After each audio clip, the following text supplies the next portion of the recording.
Hello दोस्तों, कैसे हैं आप सब लोग। आशा करता हूँ मैं आपसे बहुत अच्छे होंगे और उतनी अच्छी आपकी पढ़ाई भी चल रही होगी। आई होप आपको क्लास अच्छी लगी होगी। हम लोगों ने पहला टॉपिक जो है जियोमॉर्फोलॉजी का वो स्टार्ट कर दिया था और कल हमारा फर्स्ट लेक्चर हो चुका था। उसमें मैंने आपको एक मुख्य परीक्षा का प्रश्न भी दिया था और बहुत सारे लोगों ने भेजा है, लेकिन सब लोगों ने नहीं भेजा है। तो मैं चाहूंगा आप बाकी सब लोग भी वो जो मुख्य परीक्षा का जो प्रश्न है, जो मैं हर क्लास के अंत में आपको मुख्य परीक्षा का प्रश्न देखने को मिलेगा। और मैं कोशिश करूंगा हर 2 दिन बाद, मतलब जैसे मैंने आज जो प्रश्न दिया है, ये प्रश्न मैं आपसे 2 दिन बाद उसका डिस्कशन कर दूंगा। लेकिन ये कब होगा? क्लास के अंत में होगा, जब मैं पूरा टॉपिक कंप्लीट कर लूंगा। आज का जो मैंने डिसाइड किया उसके बाद में मैं वो वाला जो प्रश्न है उसको किस तरीके से लिखा जा सकता है, वो सारी चीजें मैं कब बताऊंगा? क्लास के अंत में बताऊंगा। तो this is the second lecture, this is the lecture number 2। आज हमारा लेक्चर नंबर 2 है, लेक्चर नंबर 2। ठीक है, शुरू करते हैं। और जो टॉपिक जो हम लोग लेके चले थे, उस टॉपिक का नाम है internal internal structure of the internal structure of the earth. पृथ्वी की आंतरिक संरचना के बारे में हम लोग बात कर रहे थे। एक बार क्विक रिकैप ले लेते हैं कि हम लोगों ने लास्ट क्लास में क्या पढ़ा था। तो एक बार रिकैप हम लोग ले लेते हैं, लास्ट क्लास में हमने क्या किया था, और उसके बाद आज हम शुरू करेंगे। तो हमने बात करी थी कि इंटरनल स्ट्रक्चर ऑफ अर्थ के बारे में। शुरू जब हमने बात करी तो मैंने आपको बताया था कि हमारे पास दो टाइप के व्यूज हैं। एक जिसे कहा जाता है ओल्ड व्यू, इस व्यू का क्या नाम है? ओल्ड व्यू, पुरानी जो बातें हैं। और दूसरा जो व्यू है हमारे पास, उसे हमने क्या नाम दिया था? उसे हमने नाम दिया था मॉडर्न व्यू। क्या नाम दिया था? Modern view. जो ओल्ड व्यू है ये किसने दिया था, याद आ रहा है? क्या नाम था उन साइंटिस्ट का? तो आप सबको पता होना चाहिए। वो नाम था, क्या नाम था बताइए? Edward Edward Suess. Edward Suess वो नाम था। इन्होंने on the basis of chemical composition, on the basis of chemical composition, earth को कितने लेयर्स में डिवाइड किया था? अर्थ को इन्होंने 3 लेयर्स में डिवाइड किया था। और क्या क्या नाम थे उसके? पहली जो लेयर है सियाल, दूसरी जो लेयर है सीमा, और तीसरी जो लेयर है निफे। क्या नाम था? सियाल, सीमा और निफे, ये नाम उन्होंने दिए थे। साथ ही साथ उन्होंने ये भी बताया था कि जो अपर मोस्ट लेयर है जहाँ पे हम लोग रह रहे हैं, वो कौन सी लेयर है? सियाल लेयर है। ओशन बेसिन की अगर अपन बात करें, ओशन बेसिन किससे निर्मित है? वो सीमा से निर्मित है। और डेंसेस्ट जो लेयर है उसका नाम क्या था? निफे लेयर था। इसके बाद हमारे पास कुछ मॉडर्न व्यूज है, और मॉडर्न व्यूज को हमने दो पार्ट्स में डिवाइड किया था। पहला जो पार्ट था उसमें हमने देखा था chemical composition, on the basis of chemical composition. और दूसरा जो था उसको हमने बोला था it is mechanical mechanical composition. Mechanical composition, ये बात करी थी। तो हम लोग केमिकल कंपोजिशन के बारे में देख रहे थे और हमने कुछ इस तरीके का डायग्राम बनाया था, आपको याद होना चाहिए डायग्राम।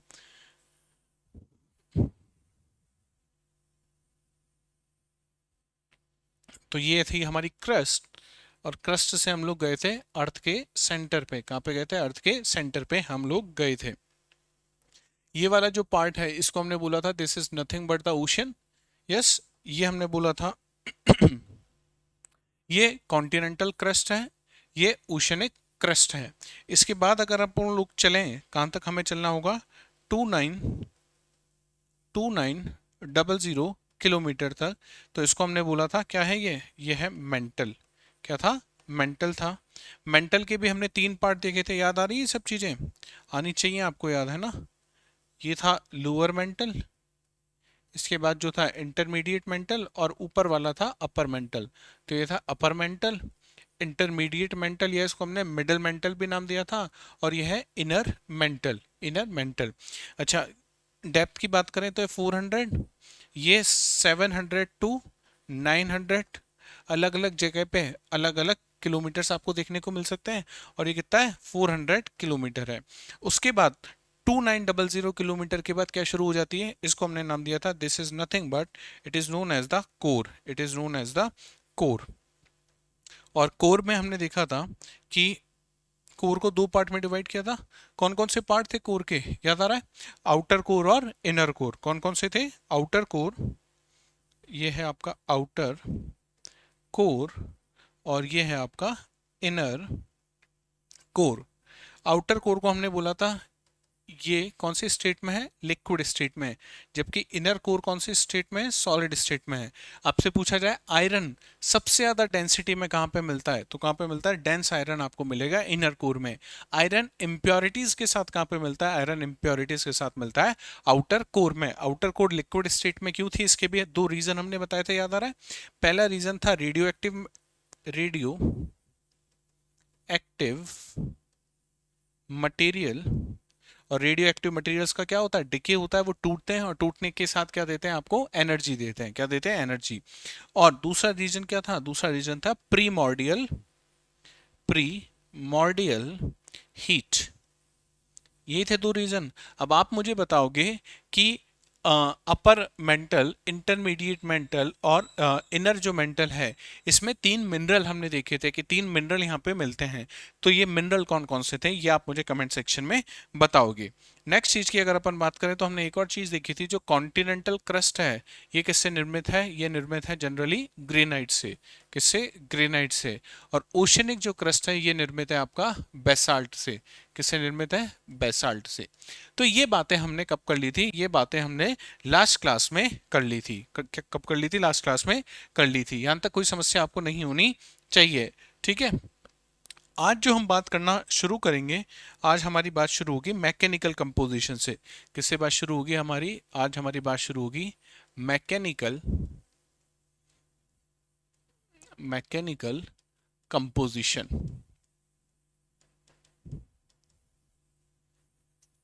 ठीक है। जैसे तीन लेयर हमने बात करी थी केमिकल कंपोजिशन पे, कौन कौन सी थी? क्रस्ट, मेंटल और कोर। अगर बात करें मैकेनिकल कंपोजिशन की, तो हम लोगों के पास चार लेयर होती हैं। कितनी लेयर हैं? चार लेयर है। कौन कौन सी? सबसे ऊपर आपको जहां पे हम लोग रहते हैं उसे कहा जाता है लिथोस्फियर। लिथोस्फियर के नीचे आपको मिलेगा एस्थेनोस्फियर। एस्थेनोस्फियर से मिलेगा आपको मीजोस्फियर। और मीजोस्फियर से भी नीचे अगर आप चले जाओगे एकदम कोर के पास या पृथ्वी के केंद्र के पास, तो बेरिस्फेयर आपको देखने को मिलता है। क्या देखने को मिलता है? बेरिस्फेयर आपको देखने को मिलता है। हमारे लिए जो सबसे इंपॉर्टेंट जो लेयर्स हैं वो दो हैं। एक तो है लिथोस्फियर, एक तो है लिथोस्फियर, और दूसरा है एस्थेनोस्फियर। दूसरा कौन सा है? एस्थेनोस्फियर। तो सबसे पहले यहीं से शुरू कर देते हैं। लिथोस्फियर, या इसे हिंदी में कहा जाता है स्थल मंडल। क्या कहते हैं इसे हिंदी में? स्थल मंडल कहा जाता है। ठीक है। तो स्थल मंडल या लिथोस्फीयर से हम लोग बात करना शुरू करते हैं। ठीक है। अच्छा, स्थल मंडल का सबसे पहले विस्तार अगर आपसे पूछा जाए, तो इसके विस्तार के बारे में आप समझिएगा कि इसका विस्तार कहां से कहां तक है। ठीक है। ये किस डायग्राम अब तो आप बखूबी जान गए होंगे क्या हम लोग बनाने की कोशिश करते हैं। तो ये आपका ओशनिक क्रस्ट है, ये आपका कॉन्टिनेंटल क्रस्ट है। ठीक है। और क्रस्ट के बिल्कुल नीचे क्या शुरू हो जाता है? क्रस्ट के बिल्कुल नीचे हमें पता है ये वाला पार्ट है किसका? मेंटल का। किसका पार्ट है? मेंटल का पार्ट है। अच्छा, हमको कहाँ तक जाना है? तो हम लोग जो जा रहे हैं, कितने डेप्थ पे जा रहे हैं हम लोग? करीब 100 किलोमीटर। कितनी डेप्थ पे हम लोग जा रहे हैं? 100 किलोमीटर की गहराई पे हम लोग जा रहे हैं। ये वाला जो पॉइंट है कितने पे है? 100 किलोमीटर। तो क्रस्ट से हम कहाँ जा रहे हैं? 100 किलोमीटर तक जा रहे हैं।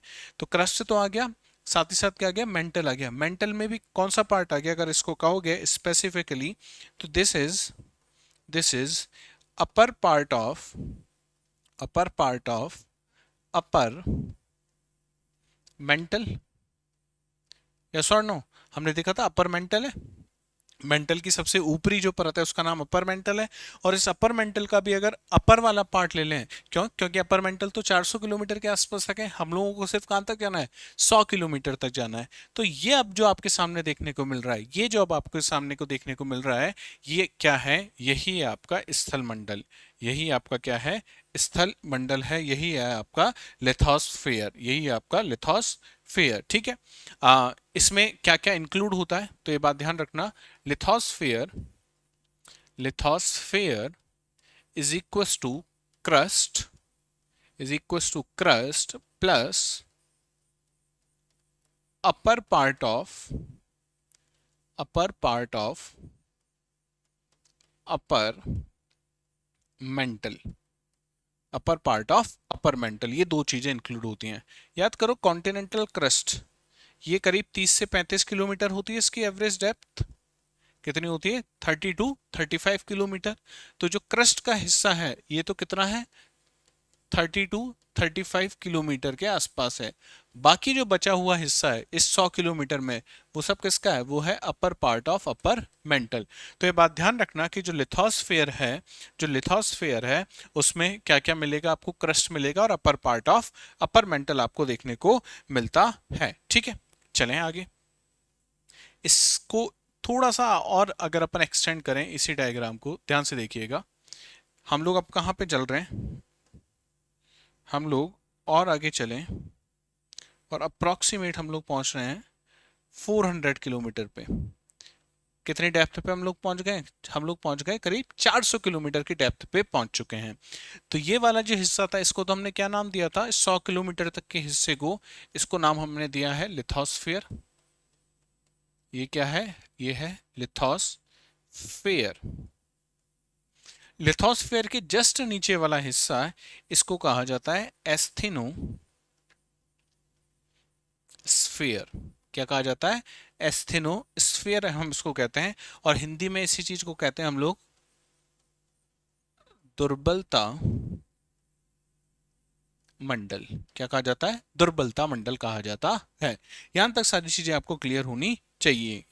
तो तो एक चीज देखो आप, यहां तक सारी चीजें क्लियर है? एक बार ये डायग्राम बना लो, मैं आगे आगे आपको बताता हूँ कि मैं क्या बताने की कोशिश कर रहा हूँ। एक बार ये कॉपी में डायग्राम बना लो कि क्रस्ट और अपर पार्ट ऑफ अपर मेंटल मिलके कितनी गहराई तक? 100 किलोमीटर की गहराई तक तो क्या बनाते हैं? लिथोस्फीयर बनाते हैं। और लिथोस्फीयर के जस्ट नीचे आपको क्या देखने को मिलता है? दुर्बलता मंडल आपको देखने को मिलता है। क्या मिलता है? दुर्बलता मंडल आपको देखने को मिलता है। तो इसे ये कहा जा सकता है, दुर्बलता मंडल को या दुर्बल मंडल को या एस्थेनोस्फीयर को मैं ये कह सकता हूं कि it is remaining it is remaining part of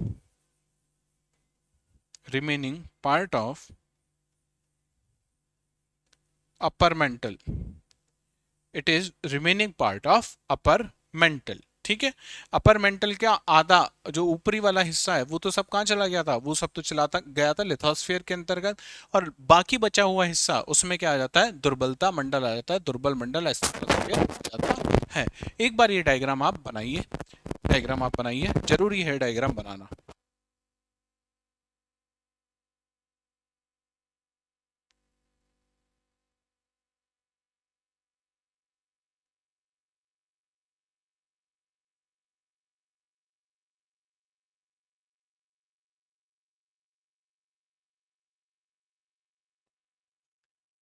बन गया डायग्राम?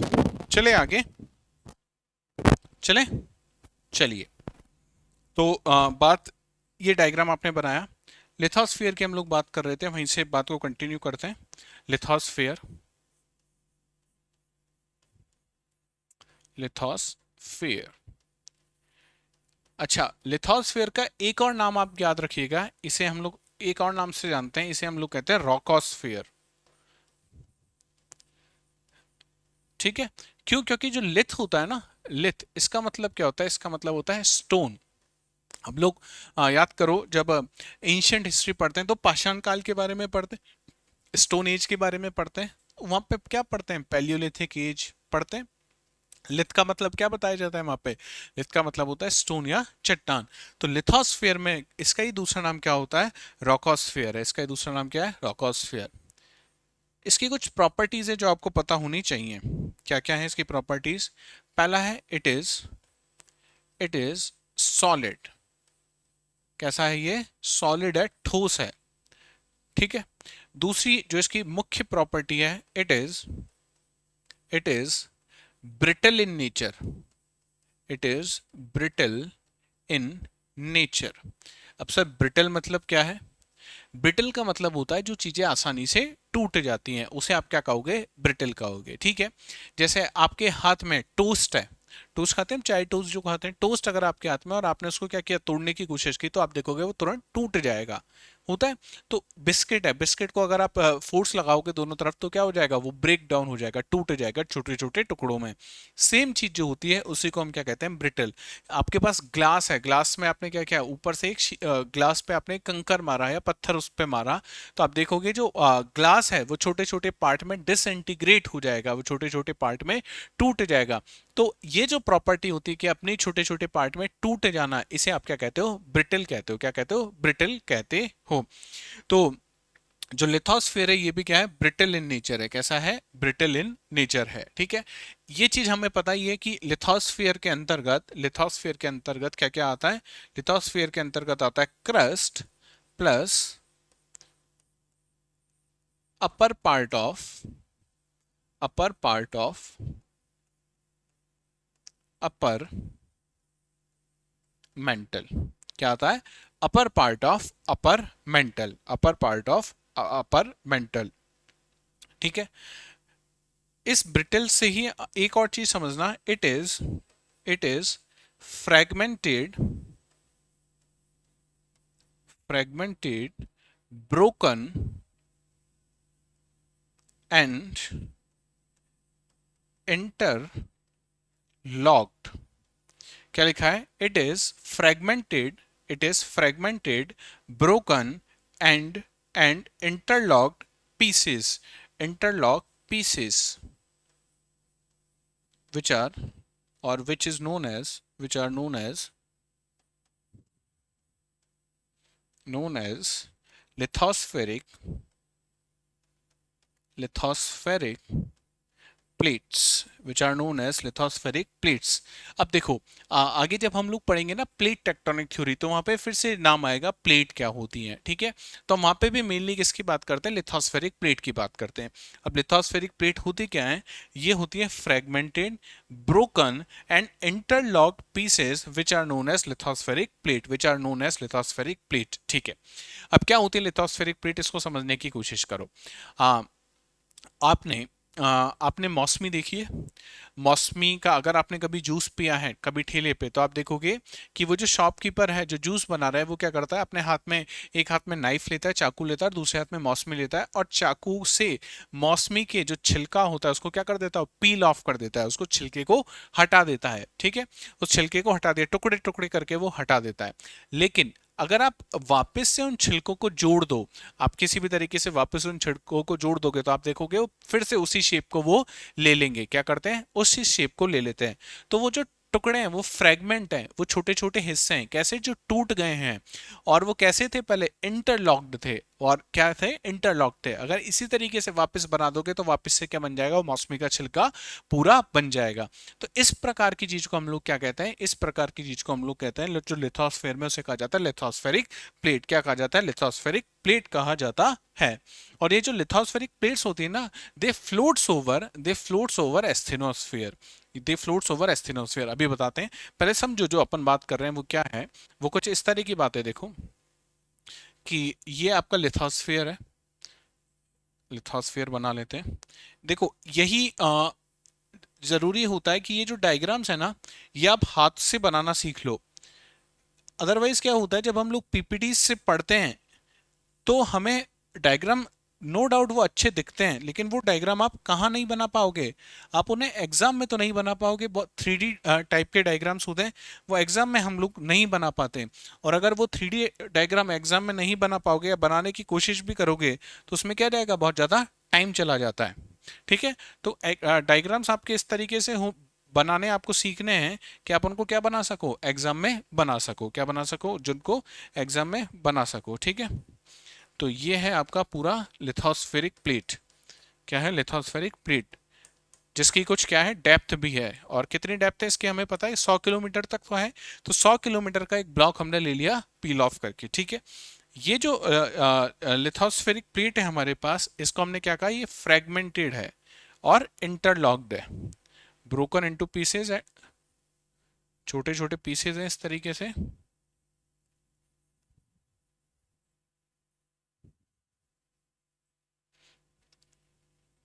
तो ये अलग अलग पीसेज आपको देखने को मिल रहे हैं, ये सारे जो पीसेज हैं, यही क्या है, इसे ही हमने बोला है, ये क्या है आपके लिथोस्फेरिक, लिथोस्फेरिक प्लेट है। क्या है? लिथोस्फेरिक प्लेट, इसे ही हमने कहा है। तो ऐसे लिथोस्फेयर में बहुत सारी प्लेट्स होती हैं। आगे हम पढ़ेंगे प्लेट टेक्टोनिक थ्योरीज में, इनको हम अलग अलग पार्ट में डिवाइड करेंगे, जिनको कुछ प्लेट्स को, जो बड़ी प्लेट है उन्हें कहेंगे मेजर प्लेट्स, और कुछ जो छोटी प्लेट है उन्हें कहते हैं हम लोग माइनर प्लेट्स। क्या कहते हैं? Minor plates. इसके अलावा भी आप पढ़ोगे आगे, माइक्रो प्लेट्स भी होते हैं, अगर आपके पास ज्योग्राफी ऑप्शनल है तो उसमें हम लोग पढ़ते हैं। तो ये वो क्या होती है, प्लेट्स ही होती हैं। प्लेट्स के आप देख रहे हो कुछ क्या होती है, गहराई, और ये गहराई कितनी है हमें पता है, ये गहराई कितनी है, 100 किलोमीटर, 100 किलोमीटर तक है। ठीक है, यहां तक सारी समझ में आ गई, यहां तक सारी चीजें आपको समझ में आ गई होंगी कि लिथोस्फेरिक प्लेट क्या होती हैं। अच्छा, अब फिर से पिछली वाली स्लाइड पे चलते हैं। हमने तो देख ही लिया था कि लिथोस्फेरिक प्लेट क्या होती है, लेकिन लास्ट लाइन जो हम लोग लिख रहे थे वो ये था, it is known as lithospheric plate which which floats over which floats over the asthenosphere, which floats over asthenosphere। ठीक है, किसके ऊपर फ्लोट कर रही हैं ये? एस्थेनोस्फेयर के ऊपर फ्लोट कर रही हैं। अच्छा, एस्थेनोस्फेयर के ऊपर फ्लोट कर रही हैं, इसका मतलब लिथोस्फेयर के जस्ट नीचे कौन सा हिस्सा है? एस्थेनोस्फेयर वाला हिस्सा आपको देखने को मिलेगा। तो इसी तरीके से अगर आप इसको हम आगे लेके चलें, और ज्यादा गहराई में अगर अपन चलें, और कितनी गहराई पे तक हमें जाना है? हमें जाना है 400 किलोमीटर तक, यस और नो? तो इसी तरीके से अगर हम आगे चलें, तो ये वाला जो हिस्सा आपको देखने को मिल रहा है, ये वाला जो हिस्सा आपको देखने को मिल रहा है,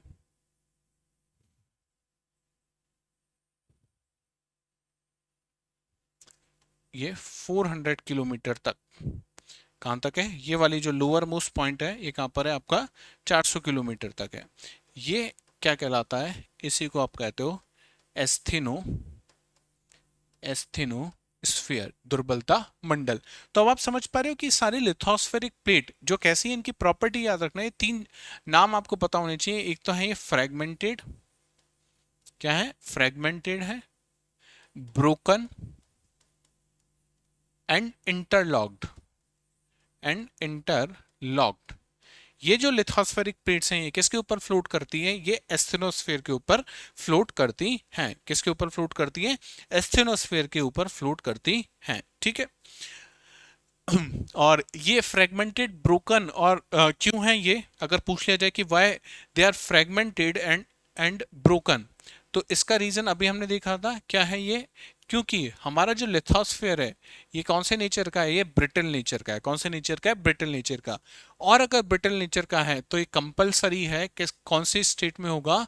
सॉलिड स्टेट में होगा। तो यही तो पढ़ी थी लिथोस्फेयर की प्रॉपर्टी कि ये सॉलिड स्टेट में होता है, ब्रिटल इन नेचर है, जो इसकी प्लेट है वो फ्रेगमेंटेड है, ब्रोकन है और इंटरलॉक्ड है। साथ ही साथ ये जो लिथोस्फेरिक प्लेट्स हैं, ये किसके ऊपर फ्लोट करती हैं? एस्थेनोस्फेयर के ऊपर फ्लोट करती हैं। ठीक है, तो एक बार ये डायग्राम आप बना लीजिए, अगर बना लिया है तो बहुत अच्छी बात है, अदरवाइज ये डायग्राम आप बना लीजिए। और इस तरीके के डायग्राम आप अपने एग्जाम में, मुख्य परीक्षा में भी बना सकते हैं। ठीक है, इस आप डायग्राम से देखो, आपने लिथोस्फेरिक जो प्लेट है उसकी पूरी की पूरी जो परिभाषा है आपने यहीं पे एक्सप्लेन कर दी है। ठीक है, तो हमको कोशिश यही करनी है, जब भी हम शॉर्ट नोट्स बनाएं, क्या बनाएं? शॉर्ट नोट्स जब भी आप अपनी कॉपी में बनाओ तो इसी तरीके से आपकी शॉर्ट नोट्स होने चाहिए। चलिए अब बात कर लेते हैं किसके बारे में? एस्थेनोस्फेयर के बारे में बात कर लेते हैं। किसके बारे में बात कर लेते हैं? एस्थेनोस्फेयर के बारे में भी बात कर लेते हैं कि एस्थेनोस्फेयर किस चिड़िया का नाम है। एस्थेनो, एस्थेनोस्फेयर। ठीक है, सबसे पहले तो एक्सटेंशन की अगर अपन बात करें तो it lies below the lithosphere, below the lithosphere up to the depth of कितना? 400 किलोमीटर। कितना? 400 किलोमीटर। अच्छा, ये जो 400 किलोमीटर है ना, ये एवरेज है। एग्जैक्ट ऐसा नहीं होगा कि आपने 400 किलोमीटर तक खोदा और 400 किलोमीटर तक आपको एस्थेनोस्फेयर आपकी, जहाँ पे आप खड़े हो, जहाँ पे आप बैठे हो, वहां पे आपको देखने को मिल जाए। हो सकता है वो 250 हो सकता है 300 हो, 350 हो सकता है बहुत जगह हम ये भी देखेंगे कि एस्थेनोस्फीयर प्रेजेंट ही नहीं है, ऐसी भी धरती पे बहुत सारी जगह है, लेकिन एवरेज अगर आप इसकी डेप्थ देखोगे तो कितनी देखने को मिलेगी, 400 किलोमीटर तक आपको देखने को मिलेगी। कितनी देखने को मिलेगी, 400 किलोमीटर तक देखने को मिलेगी। ठीक है, दूसरी जो इंपॉर्टेंट चीज है यहाँ पे जो हमें पता होनी चाहिए कि ये it is of semi solid state. कौन से स्टेट में है ये, सेमी सॉलिड स्टेट में है। सेमी सॉलिड का मतलब क्या हो गया, ये ध्यान रखना, सेमी सॉलिड स्टेट में है। बहुत सारी बुक्स या बहुत सारे नोट्स ये लिख देते हैं सेमी लिक्विड स्टेट में है। सेमी लिक्विड और सेमी सॉलिड दोनों ही बहुत अलग अलग चीजें होती है, तो याद रखना it is in semi solid state. कौन से स्टेट में, सेमी सॉलिड स्टेट में है। जनरली इसे किस तरीके से समझ सकते हो आप, जो जेली होती है आपकी, जेली बच्चे खाते हैं, तो वो जो जेली जिस स्टेट में होती है ना, तो वो एकदम आप उसको सॉलिड कह दोगे, पूरी तरीके से क्या नहीं है, वो सॉलिड नहीं है और लिक्विड तो कतई नहीं है। तो वो जो स्टेट है उसे क्या कहते हैं, सेमी सॉलिड स्टेट कहते हैं। तो ये जो आपका एस्थेनोस्फीयर है क्या है, कौन से स्टेट में है, सेमी सॉलिड स्टेट में है। ठीक है, अब सबसे पहले प्रश्न यही आ जाता है कि साहब ऐसा क्या रीजन है, what is the reason behind this कि ये सेमी सॉलिड स्टेट में है, क्या कि ये सेमी सॉलिड स्टेट में है। तो सेमी सॉलिड स्टेट का अगर आप रीजन देखोगे, सेमी सॉलिड स्टेट का अगर आप रीजन देखोगे, तो अगेन यहां पे भी आपको क्या देखने को मिलता है, यहां पे भी आपको presence of radio active material, क्या देखने को मिलता है, रेडियो एक्टिव मटेरियल। और ये रेडियो एक्टिव मटेरियल इनका क्या होता है, इनका होता है डिके। क्या होता है, डिके। डिके मतलब क्या होता है, ऐसे समझो, डिके का मतलब होता है टूटना। जैसे यूरेनियम बड़ा पार्टिकल है, छोटे छोटे पार्टिकल्स में टूटता है वो, तो उस चीज को आप क्या कहते हो, डिके कहते हो। तो यहाँ पे रेडियो एक्टिव मटेरियल्स का क्या होता है, डिके होता है। और जब मटेरियल का डिके होगा तो क्या प्रोड्यूस करते हैं, बहुत हाई अमाउंट में एनर्जी प्रोड्यूस करते हैं। क्या कर दिया, एनर्जी प्रोड्यूस करा। इस एनर्जी से यहाँ पे जो टेम्परेचर है, क्या है, यहाँ पे जो टेम्परेचर है वो क्या हो जाता है, राइज हो जाता है। टेम्परेचर क्या हो गया, यहाँ पे बढ़ गया है। अगर टेम्परेचर बढ़ गया है तो जो सॉलिड सॉलिड पार्टिकल्स हैं, सॉलिड स्टेट में जो रॉक्स हैं, ये किस में कन्वर्ट हो जाती हैं, ये कन्वर्ट हो जाती हैं सेमी सॉलिड स्टेट में। किस में कन्वर्ट हो जाती हैं, सेमी सॉलिड स्टेट में कन्वर्ट हो जाती हैं। तो इसलिए यहाँ पे एस्थेनोस्फीयर जो है हमारा, कौन से स्टेट में आपको देखने को मिलेगा, सेमी सॉलिड स्टेट में आपको देखने को मिलता है। सेमी सॉलिड स्टेट में आपको देखने को मिलता है। ठीक है, यहां तक सारी चीजें क्लियर है, कोई भी डाउट यहां तक, कोई भी डाउट यहां तक नहीं, चलें आगे। ठीक है, और एक्सटेंशन में अगर आप देखोगे तो ये इसमें क्या क्या इंक्लूड आपको देखने को मिलेगा, इसमें आपको देखने को मिलता है अपर मेंटल। अपर मेंटल का हिस्सा है, लेकिन अपर मेंटल में से आपको क्या माइनस करना पड़ेगा, अपर मेंटल में से आपको वो पार्ट जो किसका है, लिथोस्फीयर का है, जो किसका है, लिथोस्फीयर का। इसका मतलब अगर अपर part of upper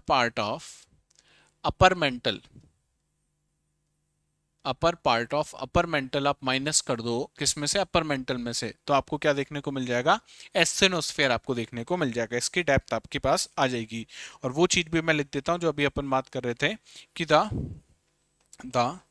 depth of asthenosphere the depth of asthenosphere is not fixed, it not fixed, but varies place to place। जगह, एक जगह हो सकता है ये 250 किलोमीटर का हो, दूसरी जगह 350 किलोमीटर का हो सकता है, ये वेरी करती रहती है जगह से जगह पे। ठीक है, तो ये हमने किसकी बात करी है, हमने बात करी है एस्थेनोस्फीयर की। किसकी हमने बात करी है, एस्थेनोस्फीयर की। और एवरेज डेप्थ आपको पता ही है कहां से कहां तक आपको देखने को मिलेगा, 100 से 400 किलोमीटर तक आपको देखने को मिलता है।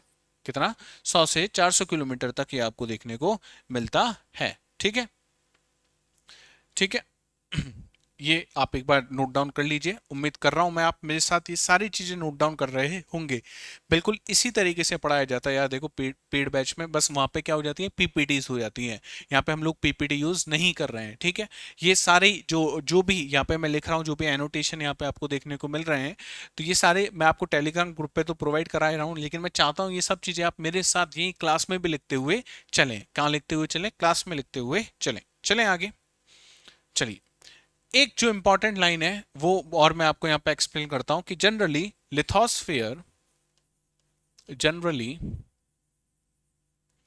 Lithosphere is less denser than asthenosphere। कौन किसकी डेंसिटी कम है? लिथोस्फीयर की डेंसिटी कम है। किसके कंपैरिजन में?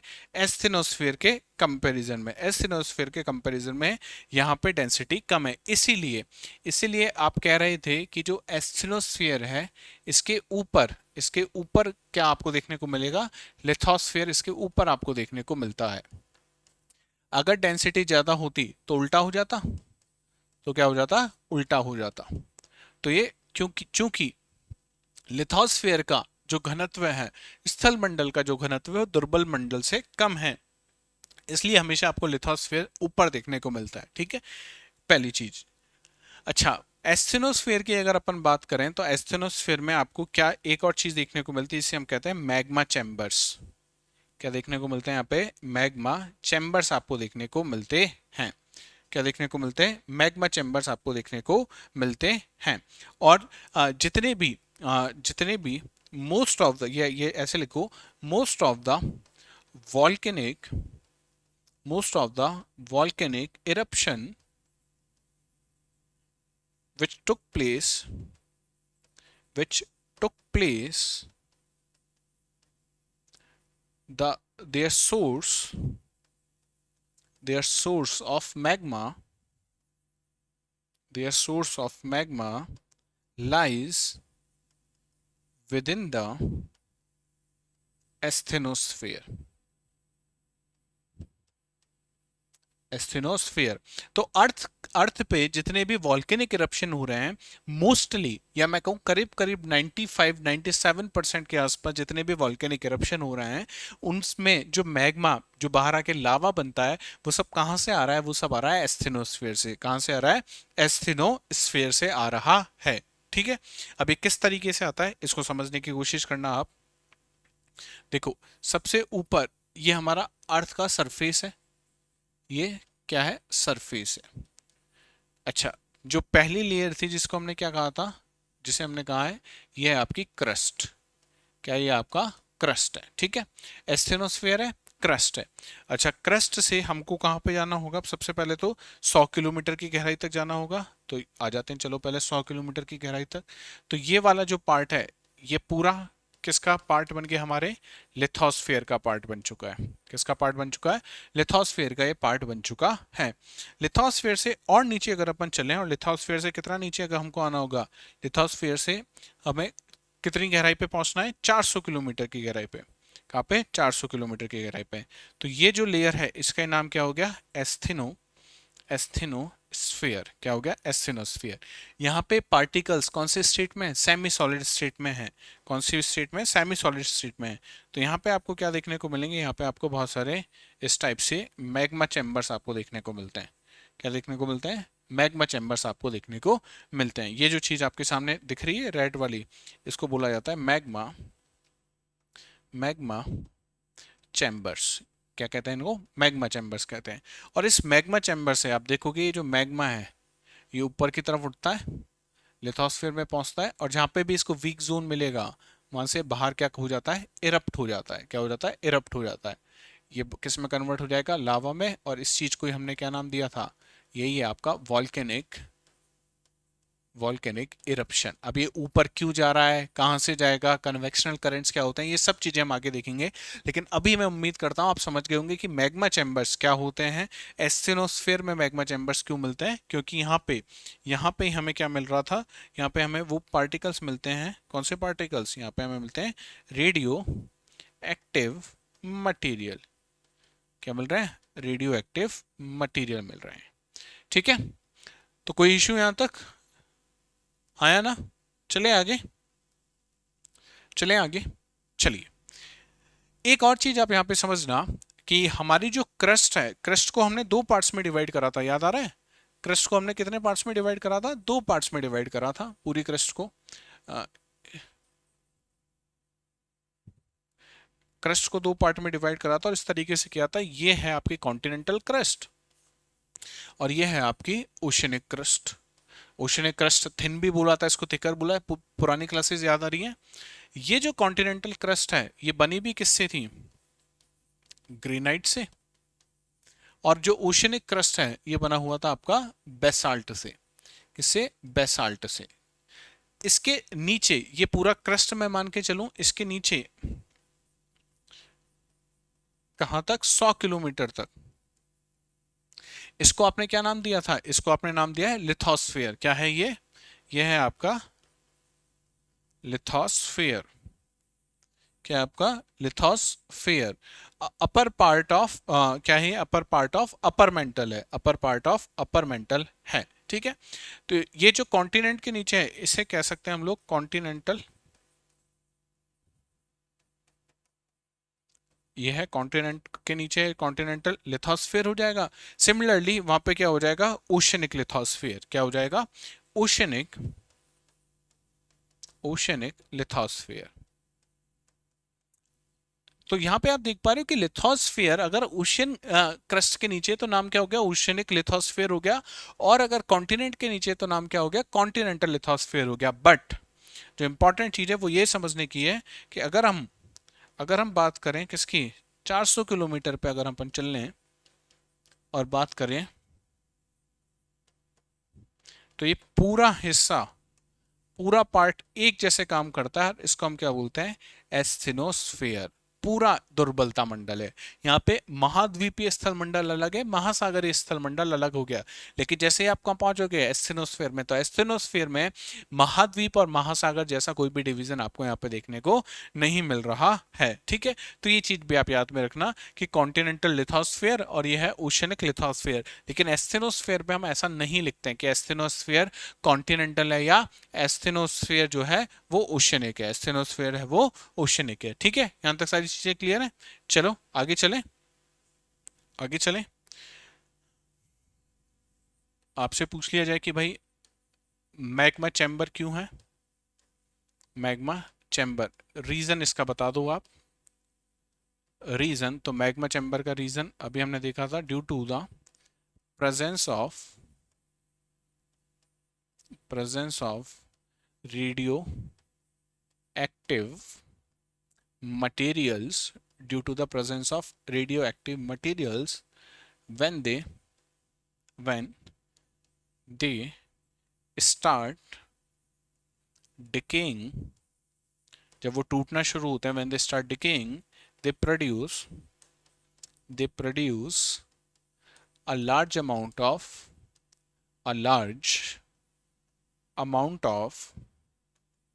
energy, a large amount of energy which enhance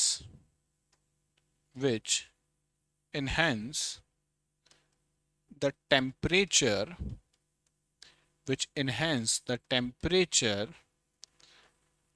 of this layer, due to which particles get converted into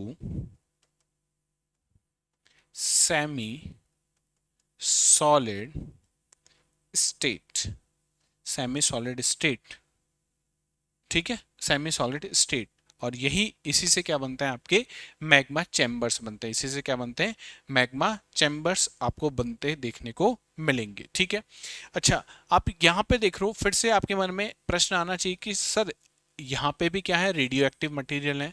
और कल जब हम बात कर रहे थे किसके बारे में, कोर के बारे में, तो आउटर कोर हमने कहा था वो लिक्विड स्टेट में, और लिक्विड स्टेट में क्यों है, क्योंकि वहां पे भी कौन से पार्टिकल्स देखने को मिल रहे हैं, रेडियो एक्टिव मटीरियल्स आपको देखने को मिल रहे हैं। तो मन में स्वाभाविक प्रश्न है, क्या पूरे अर्थ में रेडियो एक्टिव मटीरियल है? अगर पूरे अर्थ में, तो क्या क्रस्ट जिसपे हम लोग खड़े हैं अभी, लिथोस्फीयर, स्थल मंडल, क्या यहाँ पे भी रेडियो एक्टिव मटेरियल आपको देखने को मिलेंगे? तो आपको एक शॉकिंग फैक्ट मैं आपको बताता हूं कि अगर बात की जाए रेडियो एक्टिव मटेरियल्स के बारे में, किसके बारे में, रेडियो एक्टिव मटेरियल्स के बारे में आपको से बात की जाए, तो आप पाओगे कि लिथोस्फीयर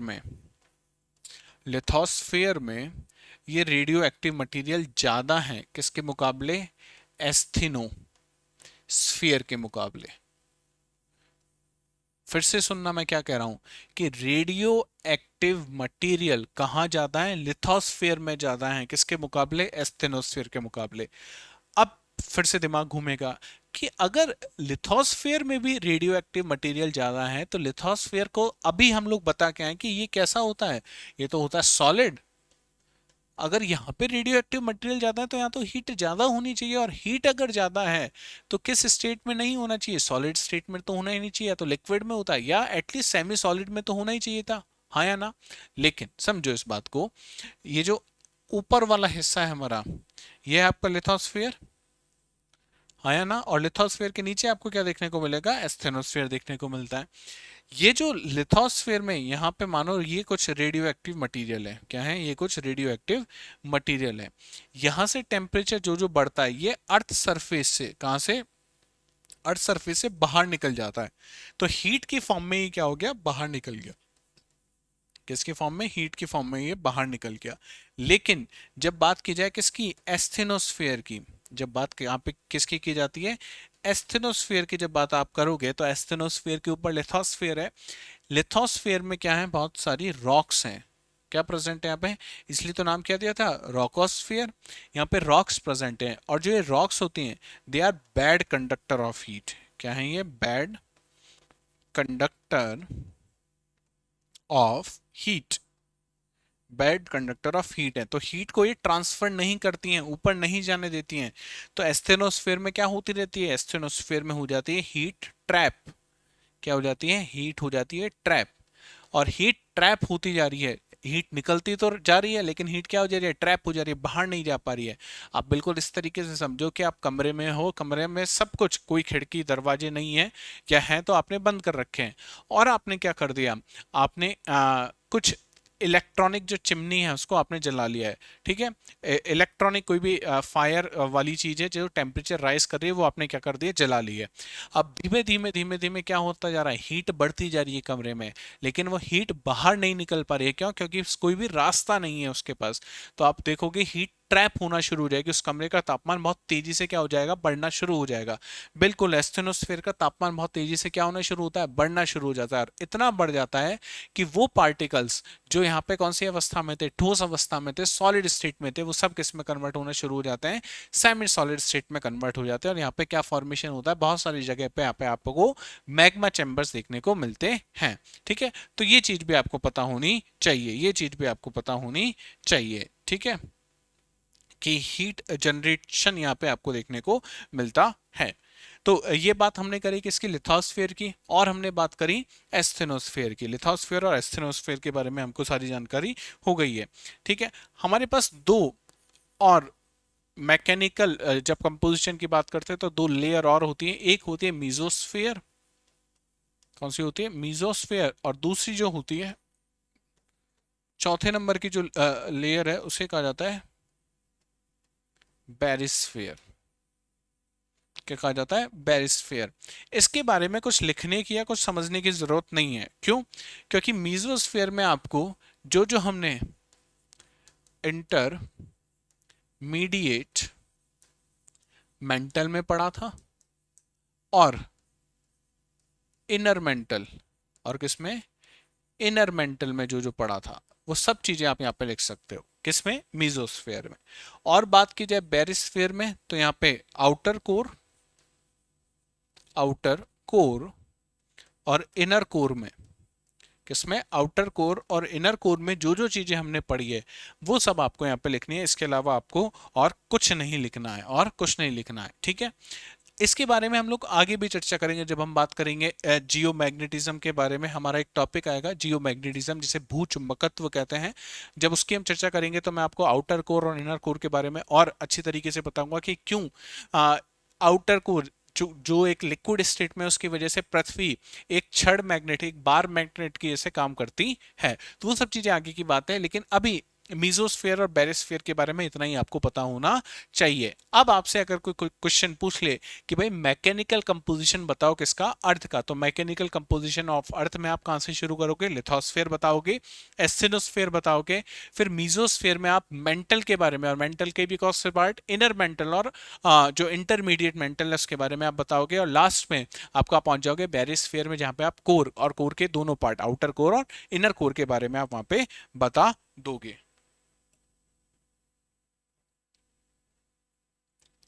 ठीक है, तो उम्मीद करता हूं यहां तक सारी चीजें समझ में आ रही होंगी। आया ना, चला जाए। जब चैप्टर शुरू किया था हमने, तो आपके मन में एक प्रश्न आया होगा कि सर आप ये तो बता रहे हो कि क्रस्ट है, मेंटल है, कोर है, लिथोस्फीयर है, एस्टेनोस्फीयर है, मीजोस्फीयर है, बैरिस्फीयर है, ये हमें पता कैसे लगा, है ना। अगर आपने कुछ पढ़ भी रखा है तो आपके मन में सवाल आया होगा कि यार ये सर सीक्वेंस वाइज नहीं चल रहे हैं, सर को पहले कुछ और चीजें बतानी चाहिए थी। आया था, आया था, तो आपने, आपके मन में ये आया होगा कि सर ने क्या नहीं बताया हमें, सर ने हमें सोर्सेज नहीं बताए। किसके सोर्सेज, सोर्सेज जिससे हम लोग अर्थ के इंटीरियर के बारे में जान सकें, वो सोर्सेज हमको ने नहीं पढ़े थे शुरू में। वो इसीलिए नहीं पढ़े थे क्योंकि इंटीरियर ऑफ अर्थ को समझने के लिए हमें रिवर्स इंजीनियरिंग करनी पड़ती है। जिस तरह से किताब में लिखा हुआ है, अगर उस तरीके से करेंगे हम लोग, ऐसा नहीं है नहीं किया जा सकता है, किया जा सकता है, लेकिन वहां पे चीजें थोड़ी सी कंफ्यूजिंग हो जाती हैं। तो कंफ्यूजन ना हो इसलिए सोर्स मैं बाद में पढ़ाता हूं, ताकि हम जब सीस्मिक वेव पे पहुंचे तो पी वेव और एस वेव आपका ज्यादा दिमाग का लफड़ा, ये दिमाग का दही नहीं करें, ठीक है। अच्छा, सोर्सेज कितने प्रकार के हैं हमारे पास जो अर्थ के बारे में, अर्थ के इंटीरियर के बारे में हमें इंफॉर्मेशन देते हैं। तो हमारे पास दो टाइप के सोर्सेज हैं। कितने, दो टाइप के सोर्सेज हैं। पहला जो सोर्स है उसे हम लोग कहते हैं, ये हैं डायरेक्ट सोर्सेज। कौन से सोर्सेज हैं, दीज आर डायरेक्ट सोर्सेज। और दूसरे जो सोर्सेज हैं उन्हें क्या कहा जाता है, उन्हें कहा जाता है इनडायरेक्ट, इनडायरेक्ट सोर्सेज। दो टाइप के सोर्सेज हैं, एक डायरेक्ट और दूसरे हैं इनडायरेक्ट। अच्छा, डायरेक्ट और इनडायरेक्ट को समझने के लिए बहुत बेसिक सा उदाहरण मैं आपको देता हूं। दो चीजें होती हैं, एक होता है हार्डवेयर और एक होता है सॉफ्टवेयर। अब हार्डवेयर क्या होता है, देखो मेरे पास ये माउस है, क्या है मेरे पास, ये माउस है, ठीक है। ये माउस आपको देखने को मिल रहा है। ये जो माउस है, क्या मैं इसको टच कर पा रहा हूँ, हाँ सर मैं इसको टच कर पा रहा हूँ, आपके सामने टच कर रहा हूँ। तो जिस चीज को मैं टच कर सकता हूं वो तो क्या है, हार्डवेयर है। क्या है वो, हार्डवेयर है। अच्छा, ये जो डिजिटल पैनल आपको देखने को मिल रहा है, इस पे एक सॉफ्टवेयर अभी चल रहा है जिसका नाम है नोट, जिस पे मैं सब चीजें लिख पा रहा हूं। क्या मैं उस नोट को टच कर सकता हूं, उसको फील कर सकता हूं, उसको हाथ में पकड़ सकता हूं, तो नहीं, मैं उसको हाथ में नहीं पकड़ सकता। तो समझ पाए हार्डवेयर और सॉफ्टवेयर क्या होता है। हार्डवेयर जिसको मैं टच कर सकता हूं, फील कर सकता हूं, और सॉफ्टवेयर जिसको मैं सिर्फ महसूस कर सकता हूं, मैं उसको टच नहीं कर सकता, फील नहीं कर सकता, उसे आप क्या कह दोगे, सॉफ्टवेयर है। सिमिलरली डायरेक्ट सोर्सेज जिनसे हमें एकदम डायरेक्ट इंफॉर्मेशन मिल जाए, जिस जो हमें वैलिडेट करके दे दे, जो हमें क्या करके दे दे, शब्द याद रखना, वैलिडेट, अभी बताऊंगा इसका मतलब क्या है। जो हमें ऑथेंटिक इंफॉर्मेशन दे दे, वो कौन से सोर्सेज है, डायरेक्ट सोर्स। भाई हम लोग गए और जाके हमने गड्ढा खोदा, गड्ढा खोद के हमने देख लिया कि पृथ्वी के अंदर क्या क्या है, तो एक इस टाइप का सोर्स हो गया, ये हो गया डायरेक्ट सोर्स। कौन सा हो गया, डायरेक्ट सोर्स। और जहां पे हमको मैथमेटिकल कैलकुलेशन करनी पड़े, जहां पे हमको साइंटिफिक फॉर्मूलाज लगाने पड़े, साइंटिफिक एक्सपेरिमेंट करने पड़े, वो कौन से सोर्सेज हो गए, इनडायरेक्ट सोर्सेज हो गए, ठीक है। डायरेक्ट और इनडायरेक्ट के बीच का कंफ्यूजन यहाँ पे खत्म हो जाना चाहिए। अब डायरेक्ट सोर्स में हम लोग, डायरेक्ट सोर्स में हम लोग मुख्य रूप से पहला जो डायरेक्ट सोर्स है उसमें, उसको समझो, उसको हम कहते हैं oil drilling, oil drilling and mining. क्या क्या है, ऑयल ड्रिलिंग एंड माइनिंग। अब देखो, ऑयल ड्रिलिंग और माइनिंग में क्या करते हैं हम लोग धरती के अंदर ड्रिल करते हैं, या माइनिंग में हम धरती को खोदते हैं। धरती को जब आप खोदोगे, जमीन को आप खोदाई करोगे, उसकी तो क्या होगा, बहुत सारे पार्टिकल्स बाहर आ जाएंगे। उन पार्टिकल्स की, रॉक्स की स्टडी आप कर सकते हो। रॉक्स की स्टडी करके आप क्या पता लगा सकते हो कि पृथ्वी के अंदर क्या क्या चीजें हैं, पता लगा सकते हैं, हाँ या ना। लेकिन प्रॉब्लम इसमें क्या है कि अभी तक मैक्सिमम जितना हम लोग पहुंच पाए हैं, मैं एग्जैक्ट बताऊं तो हम लोग 18 किलोमीटर तक पहुंच पाए।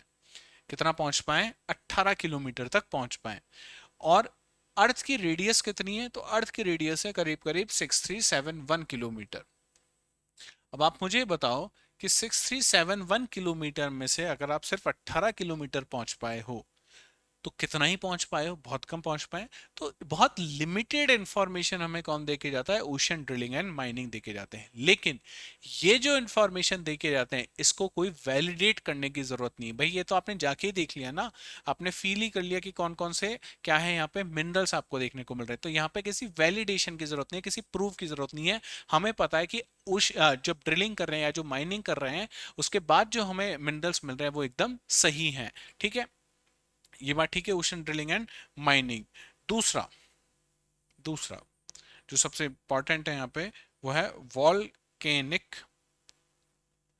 Volcanic eruptions. वॉल्केनिक इरप्शंस, ठीक है। अच्छा, वॉल्केनिक इरप्शंस में हमें पता है मैग्मा, और ये मैग्मा बाहर आता है, किस क्या बन जाता है, लावा बन जाता है। लेकिन ये मैग्मा आ कहां से रहा होगा, तो अभी हमने देखा है मैग्मा मैग्मा चैम्बर से आ रहा होगा, हाँ या ना। और मैग्मा चैम्बर कहां पर है, एस्थेनोस्फेयर में।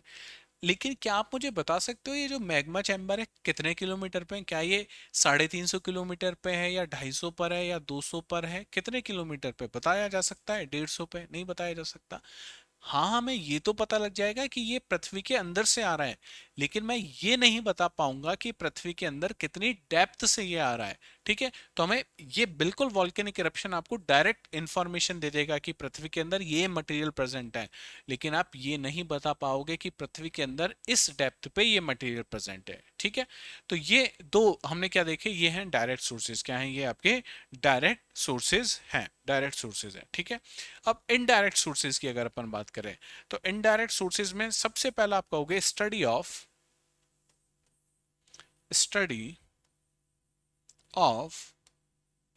मीटियोराइट्स। Study of meteorites. अब ये मीटियोराइट्स क्या होते हैं सर, पहले तो ये समझाओ। तो देखो, मैं हालांकि आगे हम जब बिग बैंग और सोलर सिस्टम पढ़ेंगे तब मैं सब चीजें आपको बताऊंगा, लेकिन अभी समझो कि ये है आपका surface of earth.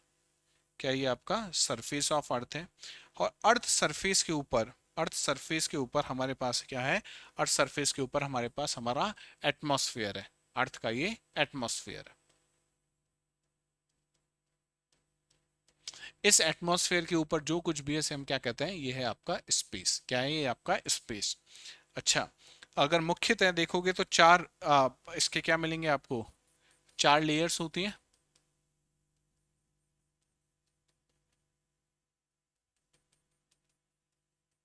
First, second, third and fourth. सबसे पहले जो लेयर है इसको कहा जाता है ट्रोपोस्फियर।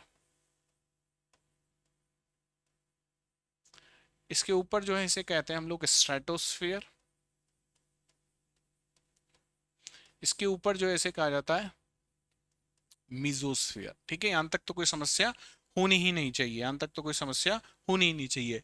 और इससे ऊपर जो होती है इसे हम लोग कहते हैं थर्मोस्फियर। क्या कहते हैं, थर्मोस्फियर। आपने आइनोस्फियर, एक्सोस्फियर जो पढ़ा है वो इसी का हिस्सा है, किसका, थर्मोस्फियर का। थर्मोस्फियर सबसे बाहरी जो लेयर होती है उसे कहा जाता है। इसकी अगर एवरेज देखोगे, एवरेज ऊंचाई तो कितनी है, 15 किलोमीटर के आसपास आपको ट्रोपोस्फियर के देखने को मिलेगी। 15 के बाद आपको 50 देखने को मिलेगा, और 50 के बाद आपको करीब 80 किलोमीटर तक आपको क्या देखने को मिल जाता है, मीजोस्फेयर जो है वो 80 किलोमीटर तक, और उसके बाद आपका क्या है, थर्मोस्फेयर है। और फिर स्पेस आपको देखने को मिलेगा, क्या देखने को मिलेगा, स्पेस आपको देखने को मिलेगा। ठीक है, स्पेस में बहुत सारी क्या है, सेलेस्टियल बॉडीज घूम रही है, बहुत सारी क्या घूम रही है, बहुत सारी यहाँ पे सेलेस्टियल बॉडीज प्रेजेंट है। बहुत सारी यहाँ पे क्या प्रेजेंट है, सेलेस्टियल बॉडीज, खगोलीय पिंड प्रेजेंट है यहाँ पे। Celestial bodies. ये सेलेस्टियल बॉडीज, इनको तो हम क्या कहते हैं, ये तो है मीटियोर। क्या है ये? मीटियोर, उल्का है। क्या है ये? उल्का। अच्छा, ये मीटियोर कभी कभी किसके इन्फ्लुएंस में? अर्थ के ग्रेविटेशनल अर्थ के ग्रेविटेशनल पुल के इन्फ्लुएंस में आके कहाँ आ जाते हैं? अर्थ के एटमॉस्फेयर में अंदर आ जाते हैं। अब अर्थ के एटमॉस्फेयर में अगर ये आ गए तो कि इनके साथ क्या होगा? यहाँ पे बहुत सारी क्या प्रेजेंट है? यहाँ पे बहुत सारे देखो गैसेस प्रेजेंट हैं। गैसेस के अलावा एकदम नीचे आ जाओगे तो यहाँ पे वाटर पार्टिकल प्रेजेंट है, डस्ट पार्टिकल प्रेजेंट है। ये सब हम क्लाइमेटोलॉजी में पढ़ेंगे, लेकिन ये तो पता है गैसेस प्रेजेंट है, नाइट्रोजन है, ऑक्सीजन है, कार्बन डाइऑक्साइड है, सब प्रेजेंट है। ये जब इतनी तेजी से नीचे आएगा किसके पास? अर्थ के सरफेस के पास, तो यहाँ पे क्या लगना शुरू होता है? यहाँ पे लगना शुरू होता है फ्रिक्शन। क्या लगना शुरू हो जाता है? फ्रिक्शन लगना शुरू हो जाता है। किस पे? इस सेलेस्टियल बॉडी पे। इस सेलेस्टियल बॉडी पे जब फ्रिक्शन लगना शुरू होता है तो बहुत सारी सेलेस्टियल बॉडी तो ऐसी होती है कि जो थर्मोस्फेयर है ना, यहीं पे जल के राख हो जाते हैं, खत्म हो जाते हैं, छोटे छोटे पार्टिकल्स एशेज में कन्वर्ट हो जाती हैं, हम तक पहुंच ही नहीं पाती हैं। लेकिन कुछ ऐसी बॉडीज होती हैं जो जिनका बाहरी आवरण, भाई बहुत सारी परतें होंगी। आपने क्या किया? आपके पास एक बॉल है और बॉल को जलाना शुरू किया, आपके पास ठोस बॉल है, ठीक है, टेनिस नहीं, ठोस है पूरी, अंदर से अंदर भी उसमें कुछ है। तो आप जब उसको जलाओगे तो आप देखोगे पहले पहली परत जलेगी, फिर दूसरी, फिर तीसरी, इस तरह से बॉल आगे। आप प्याज काटते हो, प्याज पे क्या करते हैं हम लोग? अनियन जब पील करते हैं तो उसकी पहली लेयर हटाते हैं, फिर दूसरी हटाते हैं, फिर तीसरी हटाते हैं, इसी तरीके से काटते हैं। सेम चीजें किसके साथ होगा? कोई भी अगर सेलेस्टियल बॉडी आ रही है तो पहले उसकी क्या होगी? एकदम आउटर मोस्ट की जो परत है वो जलेगी, फिर उसके अंदर की, फिर उसके अंदर की। तो जब ये पृथ्वी की सतह पर पहुंचते हैं तो इनके पास केवल क्या बचता है? इनके पास सिर्फ इनकी एकदम आंतरिक परत बचती है, जिसका नाम क्या है? जिसका नाम है कोर। जिसका नाम क्या है? जिसका नाम है कोर। ठीक है, ये कोर कहां पे पहुंच गई? पृथ्वी तक पहुंच गई। इस कोर की हम क्या करते हैं? इस कोर की हम करते हैं स्टडी। क्या करते हैं? इस कोर की हम करते हैं स्टडी। और इस स्टडी में हमें पता लगा कि इस कोर में आपको क्या मिल रहे हैं? दो पार्टिकल्स मिल रहे हैं जिनका नाम है, दो एलिमेंट्स मिल रहे हैं, निकल और फेरस। जियोफिजिस्ट जो होते हैं उनके अनुरूप, उनके अकॉर्डिंग, ये जो मीटियोर है या जितने भी सेलेस्टियल बॉडीज हैं, इन सब का उद्गम कहां से हुआ है? बिग बैंग से हुआ है। तो अगर इसकी कोर में निकल और फेरस हैं तो अर्थ की कोर में भी आपको क्या मिलने चाहिए? निकल और फेरस मिलने चाहिए। क्या अभी तक हम लोग यही पढ़ते आ रहे हैं कि अर्थ की कोर में निकल और फेरस है? बिल्कुल यही बात तो पढ़ी है। तो अब समझ पाए कि इनडायरेक्टली ये हमें बता देते हैं कि अर्थ के अंदर क्या क्या चीजें प्रेजेंट है, अर्थ के अंदर क्या क्या चीजें प्रेजेंट है। ठीक है, हाँ या ना? समझ में आ रहा है क्या होता है मीटियोरॉइड, कैसे इसकी स्टडी होती है? ये सब चीजें आपको समझ में आ जानी चाहिए, ये सब चीजें आपको समझ में आ जानी चाहिए। ठीक है, तो ये तो आपका फर्स्ट था जिसको हमने कहा मीटियोरॉइड। इसके बारे में कुछ लिख भी लो, इसके बारे में कुछ लिख भी लो, लिखो। जियो scientist, Jio scientist believe, geoscientists believe that the formation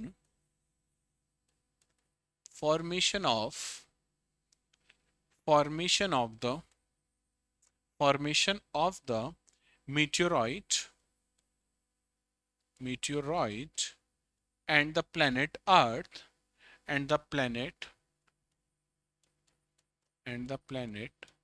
earth is very similar, is very similar. If the core of the if the core of the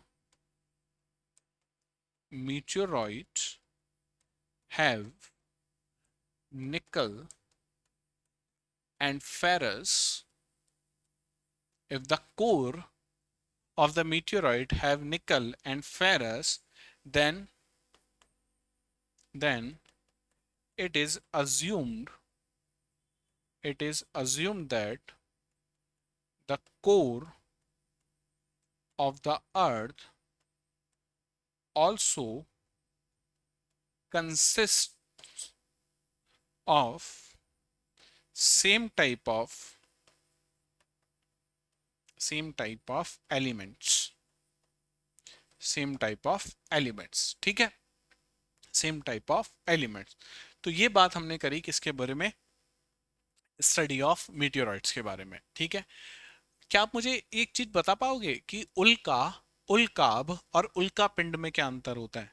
ठीक है, आप मुझे बताइएगा प्लीज कमेंट सेक्शन में। मैंने 3 शब्द आपके सामने बोले हैं। पहला है उल्का, हालांकि मैं सब आपको पढ़ाऊंगा, है ना, ऐसा नहीं है कि हम लोग पढ़ेंगे नहीं, लेकिन मैं चाहता हूं अगर आपको पता है तो आप प्लीज मुझे कमेंट सेक्शन में बताएं। उल्का, उल्काब और उल्का पिंड, ये 3 शब्द हैं, इनमें क्या कोई अंतर होता है या नहीं होता है, या तीनों सेम ही है? तो आप मुझे बताइएगा, ठीक है। चलिए, दूसरी दूसरा, हमने पहला इनडायरेक्ट सोर्स देखा। पहला इनडायरेक्ट सोर्स क्या था? Study of meteorites. दूसरी की हम बात करें, दूसरा है तापमान। दूसरा क्या है? तापमान, या उसे आप कह सकते हो टेम्परेचर। उसे आप क्या कह सकते हो? टेम्परेचर। तो कल हमने एक चीज देखी थी, याद है आपको? कल हमने एक चीज समझने की कोशिश करी थी कि पृथ्वी की अगर डेप्थ, गहराई में आप जाओगे, डेप्थ अगर इंक्रीज हो रही है तो 3 चीजें बढ़ती हैं, और उसमें था टेम्परेचर, उसमें था प्रेशर, और उसमें थी डेंसिटी। याद आ रहा है? उसमें क्या थी? डेंसिटी। तो जैसे जैसे पृथ्वी के अंदर जाओगे, एक चीज तो कंफर्म है, क्या इंक्रीज होगा? टेम्परेचर इंक्रीज होगा। अच्छा, टेम्परेचर तो इंक्रीज हो रहा है, ये बात एकदम सच है, लेकिन क्या rate of rate of increase of rate of increase of temperature, क्या ये सेम होगी या डिफरेंट होगी? ये इंपॉर्टेंट चीज है। क्या ये सेम होगी या डिफरेंट होगी? तो ये बात ध्यान रखना कि rate of change of temperature same नहीं होती है। कैसी होती है? डिफरेंट होती है। कैसी होती है? डिफरेंट होती है। क्यों डिफरेंट होती है? देखो, इसका जवाब भी आपको सबको पता है। इसका जवाब भी आप सबको पता है। यह है अर्थ का सरफेस। और अर्थ के सरफेस के जैसे ही थोड़ा सा नीचे आओगे, अभी हम कह रहे हैं कि यहाँ पे क्या प्रेजेंट है, कुछ इलाकों में यहाँ पे प्रेजेंट है रेडियो एक्टिव मटीरियल। क्या प्रेजेंट है? रेडियो एक्टिव मटेरियल, ठीक है। फिर जैसे ही आप कहाँ पहुंचोगे, आप पहुंचोगे कोर में, यहाँ पे भी आपको क्या देखने को मिलेंगे? कुछ अमाउंट में रेडियो एक्टिव मटेरियल देखने को मिलते हैं। जहां जहां पे रेडियो एक्टिव मटेरियल आपको देखने को मिलेंगे, वहां पे कौन सी एनर्जी मिलेगी आपको? वहां पे आपको मिलेगी हीट एनर्जी। क्या देखने को मिलेगी? Heat energy. हीट एनर्जी मतलब यहाँ पे टेम्परेचर क्या होगा? यहाँ पे टेम्परेचर ज्यादा होगा। क्या होगा? टेम्परेचर ज्यादा। तो जिस रेट से आप यहाँ पे आए थे, वो रेट यहाँ पे चेंज हो जाएगी और बहुत इंक्रीज हो जाएगी। फिर आगे आप चलोगे एक्स रेट से, फिर यहाँ पे रेट क्या हो गई? चेंज हो गई। तो rate of change of temperature does not remain the constant. ये बात सही है कि टेम्परेचर क्या होता है? बढ़ता जाता है, लेकिन रेट क्या है? चेंज होती रहती है। रेट अगर चेंज हो रही है, हम देख पा रहे हैं यहाँ पे रेट क्या हो रही है? Rate keeps on changing. अगर रेट बदल रही है, इसका मतलब क्या है कि whole earth is not made up of single material. अगर रेट भी अगर सेम होती, टेम्परेचर तेजी से बढ़ता, तो हम ये कह देते कि पूरा अर्थ एक ही प्रकार के मिनरल से बना है। लेकिन रेट भी चेंज हो रही है, टेम्परेचर बढ़ तो रहा है, लेकिन रेट क्या हो रही है? यहाँ पे आप देखोगे जैसे रेडियो एक्टिव मटेरियल आएंगे, रेट बहुत तेजी से क्या हो जाएगी? इंक्रीज हो जाएगी। ये बिल्कुल ऐसे समझो, ये आपकी अपने गांव की रोड है और यहाँ पे आप एक्सप्रेस वे पे पहुंच गए, फिर गांव की रोड आ गई, फिर एक्सप्रेस वे पे पहुंच गए। तो जैसे एक्सप्रेस वे पे पहुंचोगे, स्पीड चेंज हो जाएगी, स्पीड चेंज हो जाएगी, ठीक है। अब ये मानो ये गांव की रोड है, ये एक्सप्रेस वे है। ये एक छोटा छोटा जो बना अभी पुराना एक्सप्रेस वे, छोटा एक्सप्रेस वे, ये पुराना बना हुआ एक्सप्रेस वे और काफी लंबी दूरी पे है। और ये एकदम लेटेस्ट, जैसे दिल्ली मुंबई वाला एक्सप्रेस वे, तो आप देखोगे स्पीड बढ़ तो सब में रही है, लेकिन जो नए एक्सप्रेस वे हैं, जो बहुत स्मूथ एक्सप्रेस वे हैं, सीसी रूट से बने हुए एक्सप्रेस वेज हैं, उनमें स्पीड क्या होती है? बहुत तेजी से आपकी बढ़ जाती है। तो यहाँ पे स्पीड तो सब में बढ़ रही है, टेम्परेचर तो सब में बढ़ रहा है, लेकिन rate of change of temperature क्या हो जाता है? इंक्रीज हो जाता है। ये बात आपको पता होनी चाहिए, ये बात आपको पता होनी चाहिए, ठीक है। तो rate of increase in temperature is not fixed, ये बात आपको पता होनी चाहिए, ठीक है। यहां तक कोई समस्या? और टेम्परेचर की स्टडी से हमें ये पता लग गया कि होल अर्थ ये एक सिंगल टाइप के एलिमेंट या सिंगल टाइप के मटेरियल से मिलके नहीं बना है, सिंगल टाइप के मिनरल से मिलके नहीं बना है। ठीक है, चलिए ये बात हो गई किसके बारे में, टेम्परेचर के बारे में। किसके बारे में बात हो गई, टेम्परेचर के बारे में ये बात हो गई। सबसे इंपॉर्टेंट है हमारे लिए ये जो अब हम पढ़ रहे हैं, इसको कहा जाता है सीस्मोलॉजी। क्या कहा जाता है, सीस्मोलॉजी। दो शब्द आपको यहाँ पे देखने को मिल रहे हैं। ये जो है ये तो बना है सीस्मिक वेव से, सीस्मिक से मिलके बना है। और लॉजी का मतलब क्या होता है, लॉजी का मतलब तो स्टडी होता है। तो study of seismic waves is seismology.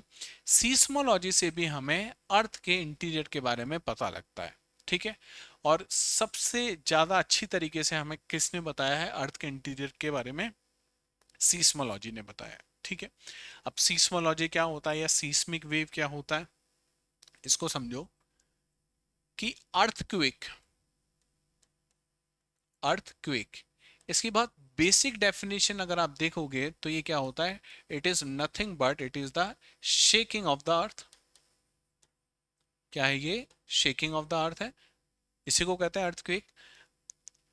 Shaking of the अर्थ मतलब क्या हो रही है, यहाँ पे एनर्जी जो है, एनर्जी क्या हो रही है, रिलीज हो रही है। क्या हो रही है, एनर्जी रिलीज हो रही है। एक पॉइंट ऐसा है जहां से एनर्जी हर एक डायरेक्शन में क्या हो रही है, रिलीज हो रही है। एनर्जी जब रिलीज होगी तो किस फॉर्म में रिलीज होगी, वेव्स की फॉर्म में रिलीज होगी। भाई आपने जैसे स्पीकर आपने लगा रखा है, स्पीकर में क्या हो रही है, इलेक्ट्रिक एनर्जी आ रही है और सिग्नल्स आ रहे हैं। तो स्पीकर में उस एनर्जी को वो किस में कन्वर्ट कर रहा है, साउंड वेव्स में कन्वर्ट कर रहा है, और हर एक डायरेक्शन में वो साउंड वेव पहुंचाने का काम कर रहा है। तो एनर्जी जब भी रिलीज होगी किस फॉर्म में रिलीज होगी, ज्यादातर वो वेव्स की फॉर्म में रिलीज हो जाती है। किसकी फॉर्म में रिलीज होती है, वेव्स की फॉर्म में। ठीक है, तो जब अर्थ शेक होता है, अर्थ, ये दो पॉइंट है मानो, ये दो आगे हम पढ़ेंगे तो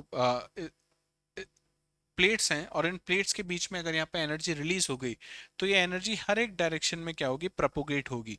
और किससे प्रोपोगेट होगी, वेव्स के थ्रू ये प्रोपोगेट होती है। किसके थ्रू, वेव्स के थ्रू ये प्रोपोगेट होती है। ठीक है, ये बात आपको पता होनी चाहिए, ये बात आपको पता होनी चाहिए, सीस्मिक वेव। ठीक है, चलें आगे। और ये बिल्कुल इस तरीके से काम करेगा कि जैसे अपने एक्सरे, अगर आपको एक्सरे समझते हो, आपका फ्रैक्चर हो गया है हाथ का, तो अपन क्या करवाने जाते हैं, एक्सरे करवाने जाते हैं। तो बिल्कुल सीस्मोलॉजी या सीस्मिक वेव अर्थ का एक्सरे करके आपको आपके सामने दे देते हैं। ठीक है, एक चीज और समझना, जब हम कहते हैं कि यहाँ पे सीस्मिक वेव्स, सीस्मिक वेव्स नहीं, जब हम बात करते हैं किसकी, अर्थक्वेक की, जब हम बात करते हैं किसकी, अर्थ क्वेक की, तो अर्थ क्वेक में हमें तीन टाइप की अलग अलग वेव्स आपको देखने को मिलेंगे। तीन तरह की चीजें आपको देखने को मिलती है बेसिकली। पहली जो है ये है साउंड, यहाँ पे आपको देखने को मिलेगी साउंड वेव्स। ठीक है, अर्थक्वेक आता है तब आपने बहुत बार सुना होगा आवाज आती है। अब वो साइंस एंड टेक में आप पढ़ोगे कि आवाज क्यों आती है, क्या कारण है, किस टाइप की वेव्स होती है, हमारे काम का चीज नहीं है। दूसरी जो जो चीज होती है वो होती है रेडिएशन। क्या होती है, रेडिएशन। अब रेडिएशन का मतलब क्या था, इतना मैं आपको बता देता हूं क्योंकि आगे हमारे काम में आएगा। हीट ट्रांसफर होता है, हीट ट्रांसफर अलग अलग तरीके से किया जा सकता है। ठीक है, देखो यहाँ पे आपका सन है और यहाँ पे हमारी पृथ्वी है, अर्थ। ठीक है, सन की जो हीट है वो कहां तक पहुंच जाती है, अर्थ तक पहुंच जाती है। लेकिन इन दोनों के बीच में क्या प्रेजेंट है, इन दोनों के बीच में तो स्पेस प्रेजेंट है। स्पेस मतलब यहाँ पे कोई मीडियम नहीं है, क्या नहीं है, कोई माध्यम नहीं है, नो मीडियम।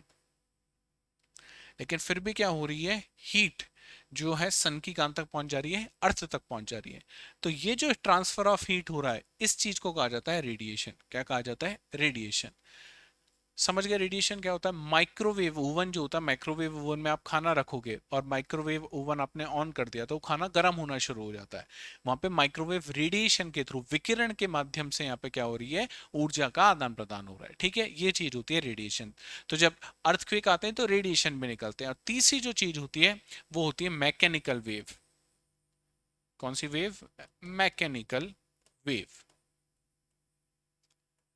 और इन्हीं मैकेनिकल वेव्स को हम किस नाम से जानते हैं, सीस्मिक वेव्स के नाम से जानते हैं। किसके नाम से जानते हैं? सीस्मिक वेव्स के नाम से जानते हैं। ठीक है, तो ये अभी हमारा स्कोप नहीं है कि साउंड वेव क्या होता है, रेडिएशन क्या होता है। हमारा जो मेनली फोकस है वो किस पे? मैकेनिकल वेव्स पे। किस पे? मैकेनिकल वेव्स पे है। ठीक है, ये जो मैकेनिकल वेव्स हैं, ये जो मैकेनिकल वेव्स हैं, इनको प्रोपोगेट होने के लिए किसकी जरूरत होती है? इनको प्रोपोगेट होने के लिए चाहिए मीडियम। क्या चाहिए? मीडियम चाहिए। क्या अर्थ में मीडियम है? तो हमें पता है कि अर्थ में, जो अर्थ का इंटीरियर है, earth interior, earth interior act as medium. Earth's interior act as medium for these mechanical waves। ठीक है, चलिए यहां तक कोई समस्या? यहां तक कोई समस्या आपको नहीं होनी चाहिए। ये जब सीस्मिक वेव्स प्रोपोगेट होती हैं तो हमें मिलता है सीस्मोग्राफ। क्या मिलता है? सीस्मोग्राफ मिलता है। सीस्मोग्राफ में कुछ इस तरह की रीडिंग्स आपको देखने को मिलेंगी जैसे हमारी ईसीजी में आती है, इस टाइप से रीडिंग। और इस सीस्मोग्राफ से हम ये पता लगा लेते हैं कि यार भूकंप कितना आया है, अर्थक्वेक कितना आया है, कितना हम कहते हैं कि 4.2 रिक्टर स्केल का आया है, 5.3 का आया है, 6.1 का है। वो सब चीजें हम किससे पता लगा लेते हैं? सीस्मोग्राफ से पता लगाते हैं। इस पर रिक्टर स्केल, और रिक्टर स्केल से मेजर करके हम लोग क्या बता देते हैं? कितना अर्थक्वेक आया है। आगे हम पढ़ेंगे मर्कली स्केल क्या होता है, रिक्टर स्केल क्या होता है, लेकिन अभी आप समझो कि हमारे पास सीस्मोग्राफ होता है और सीस्मोग्राफ सेंटर्स होते हैं। हमारे देश में बहुत सारे सीस्मोग्राफ सेंटर हैं, पूरे विश्व में हैं। और पहले तो क्या होता था, वो ऊपर एक इंक इंक जैसा होता था, वो इंक गिरती रहती थी, उससे क्या बनता था? ग्राफ बनता था। और अब क्या है, हमारे पास सेंसर थे, वो सेंसर सेंस करके तुरंत ही आपको ये बता देते हैं कि अर्थक्वेक के जो मैग्नीट्यूड है वो कितना आपको देखने को मिलेगा सीस्मोग्राफ के माध्यम से। ठीक है, चलिए यहां तक सारी बातें क्लियर है। यह है आपका सरफेस, और सरफेस के अंदर मान लेते हैं इस पॉइंट पे क्या हो रहा है? एनर्जी रिलीज हो रही है। क्या हो रही है? एनर्जी रिलीज हो रही है। और एनर्जी हर एक डायरेक्शन में रिलीज हो रही है। एनर्जी हर एक डायरेक्शन में क्या हो रही है? रिलीज हो रही है। तो ये वाला पॉइंट जहां से एनर्जी रिलीज होना शुरू हुआ, ये जो उद्गम केंद्र है, ओरिजिन जो पॉइंट है, इसे क्या कहा जाता है? इसे कहा जाता है फोकस। इसे हम लोग क्या कहते हैं? फोकस कहते हैं अर्थक्वेक का। तो फोकस क्या है? Focus is nothing but it is the place of origin of earthquake। Place of origin of earthquake, ये क्या है? आपका फोकस है। इस फोकस से जब ये एनर्जी कहाँ पहुंचती है? सरफेस पे पहुंचती है। अब सरफेस पे इस वेव से भी पहुंचेगी, यहां से भी पहुंचेगी, लेकिन जो शॉर्टेस्ट डिस्टेंस है, शॉर्टेस्ट डिस्टेंस आप देख रहे हो एकदम परपेंडिकुलरली, एकदम 90 डिग्री का जो एंगल बना रहा है, ये होगा इसका शॉर्टेस्ट डिस्टेंस। यहाँ पे सबसे पहले क्या पहुंचती है? सीस्मिक वेव पहुंचती है। क्या पहुंचती है? सीस्मिक वेव पहुंचती है। इस पॉइंट को नाम क्या दिया जाता है? इस पॉइंट को नाम दिया जाता है एपी सेंटर। AP centre. तो दो चीज समझे आप, फोकस क्या होता है और एपी सेंटर क्या होता है। एपी सेंटर शॉर्टेस्ट डिस्टेंस है फोकस और सरफेस के बीच में। यहां तक चीजें समझ में आ गई? अच्छा, ये वेव आप देखो, ये वेव सरफेस पे पहुंच रही है। सरफेस पे पहुंचने से पहले ये कहां प्रोपोगेट हो रही है? ये अर्थ के अंदर प्रोपोगेट हो रही है, इनसाइड द अर्थ प्रोपोगेट हो रही है। तो इन वेव्स को हम लोग कहते हैं, they are known as body wave. They are known as body wave. ठीक है, ये कौन सी वेव है? बॉडी वेव है। और जैसे ही सरफेस पे पहुंचती हैं, जैसे ही कहाँ पहुंची? सरफेस पे पहुंची, सरफेस पे प्रोपोगेट करना शुरू करती हैं। और सरफेस पे जब प्रोपोगेट करना शुरू करती हैं तो इनका नाम क्या हो जाएगा? इनका नाम हो जाएगा सरफेस वेव।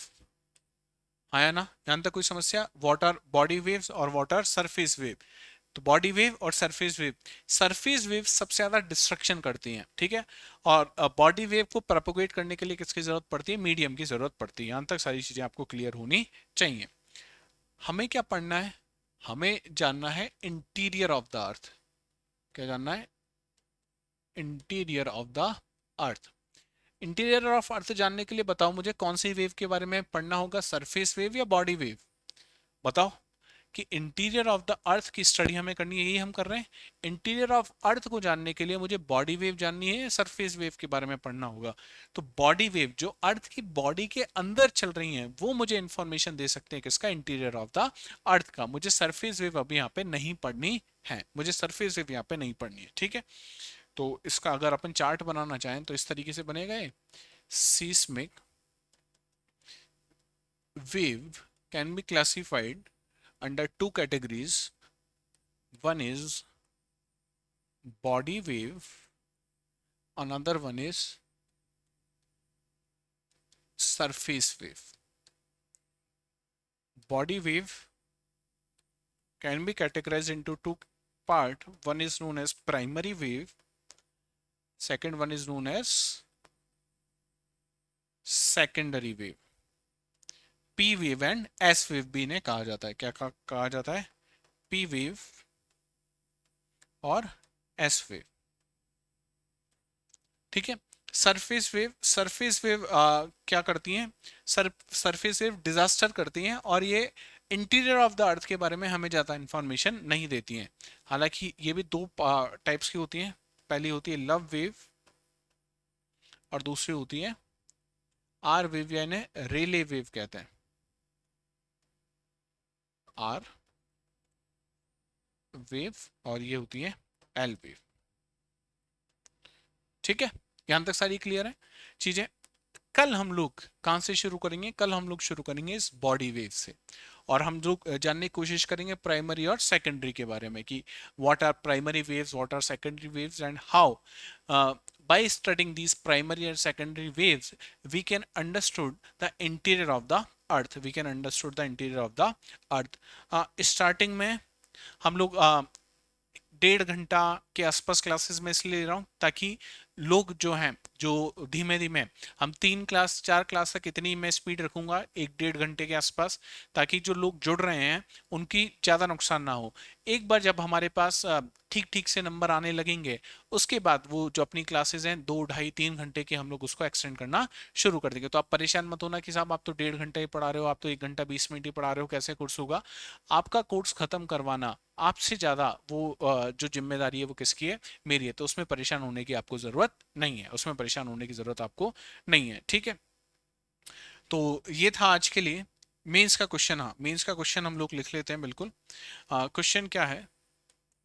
क्वेश्चन के बारे में लिखिए आप। क्वेश्चन क्या है? Discuss discuss the discuss the various sources of discuss the various sources of information,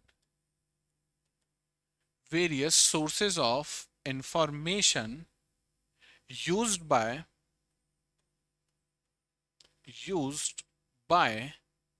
scientists used by scientists to to unreveal the secrets of to unreveal the secrets of Earth's interior। Earth's interior same 150 words. और कल जो मैंने प्रश्न आपको दिया था उसका उत्तर हम लोग कल नेक्स्ट जब जब भी हम कल मिलेंगे जब हम, तो मैं क्लास के अंत में उसका उत्तर आपको बता दूंगा। तो आप अपने मैच कर लेना कि मैंने क्या लिखा है, किस तरीके से लिखा है और किस तरीके से लिखा जा सकता था। तो मैं 2 दिन आपको एक प्रश्न के लिए दे रहा हूँ, 2 दिन में आप प्रश्न आसानी से लिख सकते हो। 150 शब्द में बहुत ज्यादा दिक्कत नहीं होगी, 2 दिन काफी होते हैं। 2 दिन बाद हम लोग डिस्कस करेंगे हर एक प्रश्न को इस तरीके से। पीवाईक्यू मैंने जैसा आपको बताया था, हर एक जो यूनिट होगी उसके बाद मैं कोशिश करूंगा करा दूं, और चैप्टर से भी रिलेटेड अगर कोई भी पीवाईक्यूज मेरे को मिलेगा डायरेक्टली तो वो भी मैं आपको करवा दूंगा। ये कहाँ पे मिलेंगे? मैंने कल भी आपको बताया था, संबोधि जो एजुकेशन का चैनल है, संबोधि एडुटेक जो चैनल है, वहां पे आपको ये मिल जाएगा। उसके अलावा आप मेरे को क्या कर सकते हो, व्हाट्सअप भी कर सकते हो। और व्हाट्सअप नंबर मैंने आपको बताया था 9351825226, ठीक है। इस पे आप मुझे क्या कर देना, व्हाट्सअप कर देना। और भी कोई क्वेरी हो वो आप मुझे बता दीजिएगा, ठीक है। अब मैं आपके वो एक बार कमेंट में आपको देख के बता देता हूँ कि क्या क्या कमेंट आप लोगों ने किए थे। एक सेकंड। कमेंट अपन लोग देख लेते हैं क्या कमेंट थे।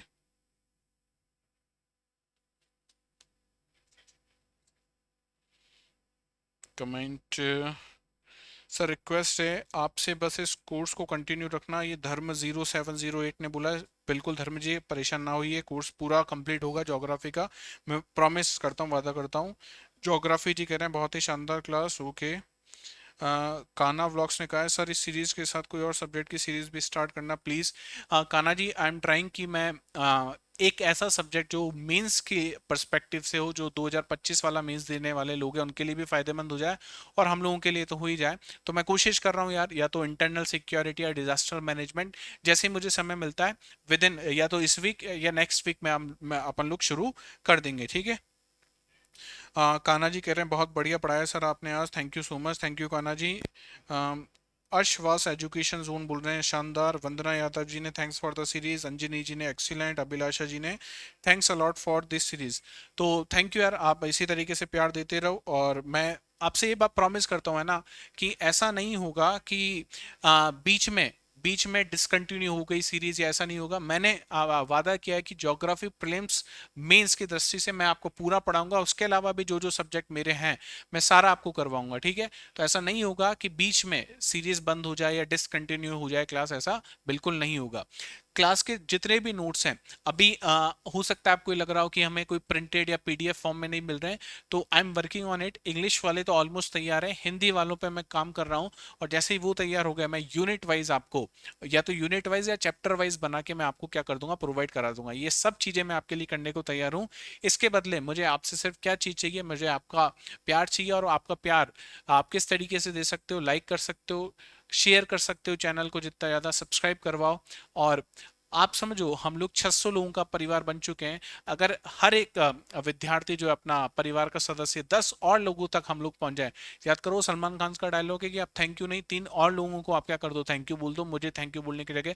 तो आप भी बिल्कुल ऐसे कर सकते हो कि आपने तो कर ही लिया सब्सक्राइब, आप बाकी 10 और लोगों को अगर करवा दोगे तो हमारा परिवार आप पाओगे कि एक ही दिन में अगर 600 लोग गुणा 10 अगर अपन कर लोगे तो आप सोचो कहाँ पे पहुंच जाएंगे, एक दिन में हम ये काम कर सकते हैं।